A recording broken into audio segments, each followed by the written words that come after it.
Selamat pagi, saudaraku yang terkasih. Di hari pertama minggu ini, mari kita awali setiap aktivitas kita, diawali dengan persekutuan oleh firman Tuhan. Mari kita bernyanyi dari Kidung Jemaat nomor 403, ayat yang keempat. Hujan berkat kan tercurah. Hujan berkat kan tercurah, kami menantikannya. Hati telah kami buka, Yesus kau isi segera. Hujan berkat-Mu, itu yang kami perlu. Sudah menetes berkat-Mu, biar tercurah penuh. Mari kita berdoa. Terima kasih Tuhan atas penyertaan-Mu serta perlindungan-Mu dalam kehidupan kami. Saat ini kami datang ke hadirat-Mu dan telah menyiapkan hati dan hidup kami, agar Tuhan mengisi oleh firman-Mu yang hendak kami dengarkan. Berkati kami dan berkati firman-Mu, agar menjadi kekuatan serta pedoman kehidupan kami. Dalam Yesus Kristus kami berdoa dan bersyukur. Amin. Saudaraku yang terkasih, firman Tuhan untuk kita renungkan hari ini dari Keluaran pasal 16 ayat yang ke-12. Demikian firman Tuhan. Aku telah mendengar sungut-sungut orang Israel.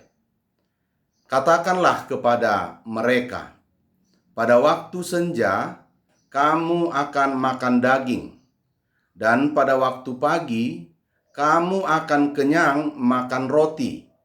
Maka kamu akan mengetahui bahwa akulah Tuhan Allahmu. Dalam bahasa Batak Toba, nunga hubege parungutunguton nihala Israel, dokma tunasida songonon. Marhira budari panganon muna majuhut, jala manugut nai, butongan mahamu mangan sagu-sagu, asa tung di botohamu, ahudo jahuba debatamu nai. Demikian firman Tuhan. Saudaraku yang terkasih dalam Yesus Kristus, mengapa seseorang atau kita bersungut-sungut?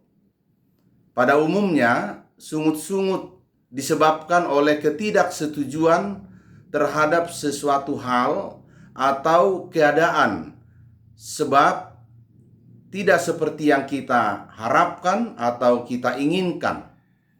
Juga sungut-sungut terjadi oleh ketidakpercayaan, artinya kita tidak menerima kenyataan, situasi atau kondisi yang sedang terjadi.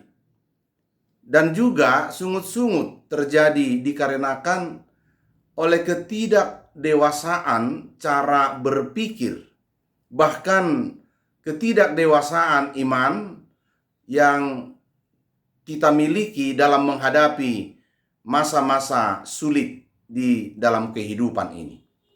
Renungan kita pada hari ini adalah merupakan jawaban Allah atas sungut-sungut umat Israel terhadap kenyataan hidup yang mereka hadapi dan jalani saat itu, yang tidak sesuai dengan apa yang mereka harapkan dan mereka pikirkan. Sekalipun waktu mereka berjalan dari Mesir masih sangat singkat, 1,5 bulan, ketika mereka berangkat dari Mesir menuju tanah yang Tuhan telah janjikan. Namun mereka bersungut-sungut, dan sungut-sungut yang mereka sampaikan itu menyangkut makanan atau roti, minuman, dan daging yang akan mereka terima atau makan dan minum. Ketidakpercayaan mereka akan tindakan Allah menyediakan segala sumber kehidupan, makanan dan minuman. Itulah yang mendorong mereka menjadi bersungut-sungut. Sekalipun saudaraku yang terkasih, umat Israel telah melihat banyak tindakan perbuatan Tuhan yang luar biasa, mujizat yang telah Tuhan kerjakan. Namun mereka bukannya bersyukur, melainkan bersungut-sungut, bahkan mempersalahkan Allah melalui hambanya Musa. Saudaraku yang terkasih, kita percaya bahwa makanan atau minuman merupakan salah satu kebutuhan dasar manusia secara fisik. Dan bagaimana kita mengimani ini, sebagaimana yang pernah disampaikan oleh Abraham Maslow dalam teori hierarki kebutuhan, bahwa sesungguhnya jika kebutuhan dasar tidak terpenuhi, itu dapat mengakibatkan manusia kehilangan kendali, kehilangan tindakan atas perilaku yang dia lakukan. Dan itulah yang terjadi di tengah-tengah umat Israel. Ketika mereka melintasi padang gurun selama 40 tahun, tentunya hidup mereka juga penuh keterbatasan atau juga kekurangan, baik makanan, minuman, dan yang lainnya. Dan inilah yang mengubah perilaku mereka menjadi orang-orang yang cenderung brutal dan melakukan tindakan-tindakan perlawanan kepada Allah melalui Musa yang memimpin mereka. Bahwa tindakan Tuhan memberikan manna dan burung puyuh yang menjadi makanan umatnya selama dalam perjalanan dari Mesir menuju tanah perjanjian, sesungguhnya Tuhan mau menunjukkan bahwa Allah senantiasa memelihara, menjaga kehidupan mereka. Akan tetapi mereka tidak dapat memahami dan mengimani itu. Allah memberikan manna hendak menunjukkan bahwa bukan Musa atau bukan Harun yang mengeluarkan mereka dari Mesir. Namun Allah sendiri oleh kekuatannya yang sangat di luar kemampuan manusia. Tapi apa yang terjadi? Bagaikan ungkapan yang sering kita dengarkan, saudaraku, air susu dibalas dengan air tuba.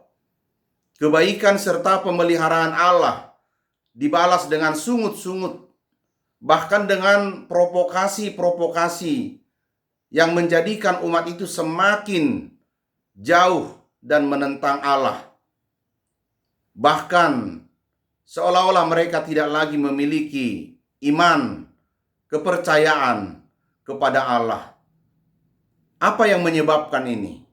Hanya satu, saudaraku yang terkasih, adalah karena kekerasan hati dari umat Israel. Itu yang mereka tunjukkan, bahwa kekerasan hati bangsa Israel sudah terlihat semenjak dari peristiwa di Mara, dilanjutkan dengan Manna, dan juga sampai di Masa dan Meriba. Ketiga peristiwa ini sebenarnya terjadi secara berantai agar umat Israel benar-benar mengerti Allah itu sebenarnya sanggup dan melakukan apa yang mereka perlukan atau butuhkan. Saudaraku yang terkasih, dari renungan kita Keluaran 16 ini, bahwa ada pelajaran yang sangat penting bagi kita sebagai orang-orang percaya. Bagaimana kita hidup di dalam iman kepada Allah berkaitan dengan kebutuhan kehidupan materi kita. Bersungut-sungut adalah tanda ketidakpercayaan kepada Tuhan, dan tidak bersyukur apa yang Tuhan telah berikan. Untuk itu bagaimana kita mau menerima dan hidup dalam penyertaan Tuhan. Umat Israel menjadi cerminan bagi kita, bahwa sesungguhnya yang mereka lakukan bukanlah pekerjaan atau perbuatan yang Tuhan inginkan, yang Tuhan kehendaki, di mana mereka di dalam bersungut-sungut, bahkan itu merupakan suatu respon yang negatif yang mereka tunjukkan sebagai umat Tuhan. Mereka berdalih bahwa mengatakan kami lebih suka tinggal di Mesir. Kami lebih nyaman di sana. Tetapi sesungguhnya mereka tidak sadari bahwa mereka di Mesir hanyalah umat jajahan. Bangsa yang tidak merdeka, yang tidak bisa menentukan kehidupan dan masa depannya. Allah hendak membawa mereka kepada situasi kehidupan yang baru, memberikan kemerdekaan hidup yang sesungguhnya. Namun, tetap saja mereka tidak memahaminya. Bahwa sesungguhnya Allah tidak hanya memberikan makanan bagi umatnya. Namun jauh daripada itu, Allah hendak menyatakan dirinya agar umatnya semakin mengenal siapa Dia dan selanjutnya menyerahkan diri dan bersandar hanya dengan penyertaan Tuhan. Namun sayang saudaraku yang terkasih, sikap dan perilaku yang mereka tunjukkan sangat brutal dan kasar. Mereka tetap tidak mengenal siapa Allah yang mereka ikuti dan mereka sembah. Mereka tidak mengenal Allah baik saat mereka lapar atau saat mereka kenyang. Mereka sama sekali dibutakan matanya. Dan Tuhan yang telah memelihara mereka terus-menerus seolah-olah jauh dan tidak ada dalam kehidupan mereka. Saudaraku yang terkasih, sesungguhnya beriman karena makanan, karena kebutuhan jasmani saja, itu adalah bukti keimanan yang sangat dangkal. Iman yang belum dewasa. Sebagaimana pernah dituliskan dalam kitab Ibrani, masih kekanak-kanakan, masih membutuhkan makanan susu, belum makanan yang keras. Karena orang-orang yang telah memiliki makanan keras, dia mampu membedakan mana yang baik dan mana yang buruk. Mana yang Tuhan lakukan untuk kebaikan dan mana yang bukan kebaikan. Saudaraku yang terkasih, sehingga pemeliharaan Allah atas kehidupan umatnya, termasuk kita pada saat ini, mari dengan sungguh-sungguh kita menyikapinya, mempelajarinya, bahwa rancangan Tuhan adalah rancangan yang terbaik dalam kehidupan kita. Apa yang dikatakan dalam Yeremia 29 ayat 11, sebab aku ini mengetahui rancangan-rancangan yang ada padaku mengenai kamu. Demikianlah firman Tuhan, yaitu rancangan damai sejahtera dan bukan rancangan kecelakaan, atau memberikan kepadamu hari depan yang penuh harapan. Inilah sesungguhnya juga yang harus kita miliki. Mempercayakan diri kepada Tuhan dan berjalanlah dalam rancangan serta rencana yang Tuhan telah buat. Untuk itu saudaraku, sahabat dan murid Tuhan Yesus Kristus, terkadang Allah memenuhi kebutuhan kita di luar logika kita, di luar kemampuan berpikir kita. Dia punya cara-cara yang sangat mengejutkan dalam memberi apapun yang kita perlukan. Tindakan Allah itu tentunya mengingatkan kita bahwa Allah yang kita percayai tidak dibatasi oleh apapun dalam hidup kita. Tidak dibatasi oleh keinginan kita. Tidak dibatasi bahkan oleh harapan-harapan kita. Dan bahkan kita tidak pernah bisa memperkirakan apa yang hendak Dia lakukan.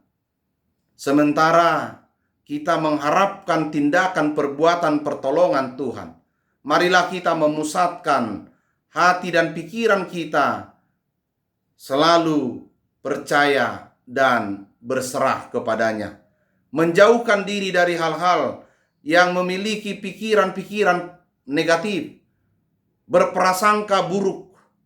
Tapi marilah kita bangun sikap hubungan dengan Tuhan yang benar-benar meneguhkan kita dan tentunya memuliakan Tuhan. Apapun persoalan yang sedang kita hadapi, kesulitan demi kesulitan, hendaknya itu selalu kita lihat dari kacamata iman kita. Jangan dari pikiran dan kemampuan kita semata. Agar kita mampu bersuka cita dan mampu selalu untuk memberikan apa yang Tuhan mau. Kita tidak menjadi orang yang reaktif. Karena biasanya orang yang reaktif itu cenderung melakukan tindakan-tindakan negatif. Tapi mari kita menjadi orang yang responsif, yang selalu proaktif mencari, bahkan untuk menjawab setiap persoalan kita. Apakah itu dari diri kita sendiri penyebabnya? Apakah dari orang lain? Tentunya dengan sikap responsif ini, kita memiliki kekuatan, emosi yang positif, yang selalu hidup dalam iman mengandalkan penyertaan Tuhan. Oleh karena itu, saudaraku yang terkasih, kita percaya bahwa Tuhan selalu menggendong menyertai kita dalam padang gurun kehidupan kita saat ini. Seberat dan sesulit apapun persoalan yang sedang kita hadapi, termasuk saat menghadapi kita pandemi COVID-19 yang belum juga berakhir sampai saat ini. Yakin dan percaya Tuhan menyertai, memberi segala keperluan, kebutuhan kehidupan kita. Dan itulah yang pernah Yesus katakan dalam Yohanes 6 ayat 32. Maka Yesus berkata kepada mereka, apa katanya?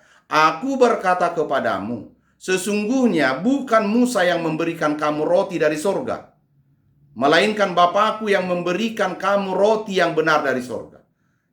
Mari kita refleksikan firman ini. Hari ini dan saat ini, Bapa kita yang di sorga lah yang memberi segala kecukupan, kebutuhan kehidupan kita. Kalaupun ada orang-orang, saudara-saudara kita yang memberi pertolongan, yakinlah, itu juga tangan Tuhan untuk memberikan apa yang kita perlukan. Maka hari ini jauhkanlah sikap apatis dan pesimis. Yakinlah segala sesuatu dalam pengawasan dan campur tangan Tuhan.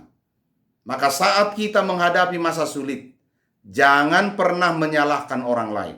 Jangan pernah mencari kambing hitam. Bahkan saya mau sampaikan saudaraku yang terkasih, jauhkanlah mental kerupuk. Yaitu mental yang ketika menghadapi sedikit saja masalah, langsung menyerah, bersungut-sungut, mencari kambing hitam menyalahkan orang lain.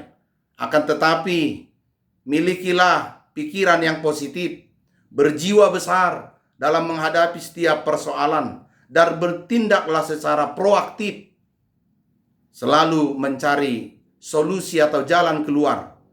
Dan juga mari saudaraku, milikilah cara pandang untuk mau mengubah, serta introspeksi diri, mengenal diri kita sendiri, bahwa sesungguhnya kita penuh segala kekurangan dan keterbatasan. Dan juga yakinkan bahwa Allah menyertai, memelihara. Dialah gembala kita sebagaimana Mazmur 23 ayat 1. Tuhan adalah gembalaku, takkan kekurangan aku. Yakinkan dan imani itu saudaraku. Mari kita hidup berjalan dalam penyertaan Tuhan. Saudaraku yang terkasih, dalam kesempatan ini, mari kita benar-benar sungguh menerima, menghidupi firman Tuhan, baik dalam keadaan susah maupun senang. Demikian juga dalam keadaan kecukupan makanan atau kekurangan makanan. Saat kita kenyang, saat kita lapar, ingatlah Tuhan kita. Ucapkanlah syukur kepadanya. Dan jangan pernah lupa, dalam tindakan pemeliharaan Allah, di tengah-tengah kehidupan kita ini, Dia tidak pernah jauh dan meninggalkan kita. Maka kita sebagai orang percaya katakan, Dia hanyalah sejauh doa. Doalah seruan kita untuk menyampaikan apapun yang hendak kita peroleh dari Tuhan. Untuk itu, lakukanlah segala sesuatu dalam sukacita dan dalam penuh iman yang benar. Maka dalam hidup ini, 1 Korintus pasal 10 ayat 31, hendaknya menjadi sikap dan ungkapan iman kita. Apa yang dikatakan dalam 1 Korintus 10 ayat 31. Aku menjawab, jika engkau makan atau jika engkau minum, atau jika engkau melakukan sesuatu yang lain, lakukanlah semuanya itu untuk kemuliaan Allah. Dan sangat penting saudaraku yang terkasih, yang harus kita ketahui bersama, bahwa manusia hidup bukan hanya dari roti saja, melainkan oleh setiap firman Allah yang keluar dari mulut Allah dan segala yang diucapkan oleh Tuhan. Amin, mari kita berdoa. Terima kasih Tuhan atas firman-Mu hari ini. Sungguh kami diberkati dan diberi kekuatan. Biarlah kami mempercayakan hidup akan penyertaan-Mu, bahwa apapun yang kami perlukan butuhkan dalam hidup ini telah Tuhan sediakan. Kami hanya diminta untuk selalu berserah dan percaya bahwa Tuhanlah merancang dan merencanakan yang terbaik dalam hidup kami. Hari ini kami serahkan seluruh pekerjaan kami. Tuhan berkati dan Tuhan mampukan kami untuk berkarya. Ampuni segala dosa kami Tuhan. Dalam Yesus Kristus kami berdoa dan bersyukur. Anugerah Tuhan kita Yesus Kristus dan kasih Allah Bapa serta persekutuan dengan Roh Kudus menyertai saudara sekalian. Amin. Tuhan menyertai dan memberkati hari ini dan seterusnya. Tetaplah percaya akan pemeliharaannya. Tetap jaga kesehatan. Horas.